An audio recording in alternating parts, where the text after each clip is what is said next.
আমরা জাহাজে বড় বড় টায়ারগুলো ঝুলিয়ে রাখার অনেকগুলো কারণ রয়েছে। সেগুলো যদি বলি তাহলে আপনারা বুঝতে পারবেন যে আসলে কেন এই টায়ারগুলো আমরা ব্যবহার করে থাকি জাহাজের ভিতরে।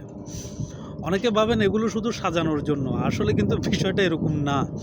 কিন্তু আসল সত্যটা জানলে অবাক হবেন, যখন বিশাল জাহাজ বন্দরে ভিড়ে তখন জেটি বা অন্য কোনো জাহাজের সঙ্গে প্রচণ্ড ধাক্কা লাগার আশঙ্কা থাকে। যদি এই ধাক্কাগুলো লাগে তাহলে কিন্তু জাহাজের একটা অনেক বড় দুর্ঘটনা ঘটে যাবে। তো সেক্ষেত্রে এই বড় টায়ারগুলো তখন ফেন্ডার হিসেবে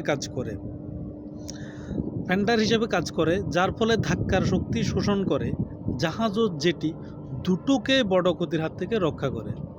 আসলে মূলত টায়ারগুলো এই কারণেই ব্যবহার করা হয়। আরেকটা কথা হচ্ছে, সহজ একটি টায়ার কিন্তু এর কাজ কিন্তু কোটি কোটি টাকার।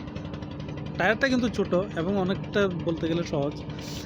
এখন তো বুঝতে পারলেন যে আসলে জাহাজে কেন বড় বড় টায়ারগুলো ঝুলিয়ে রাখা হয় এবং কেন ব্যবহার করা হয়। এমন টায়ার সম্পর্কে জানলেন আপনারা। এমন যদি আরও কিছু তথ্য জানতে চান তাহলে আমাদের সঙ্গে থাকবেন। ধন্যবাদ সকলকে।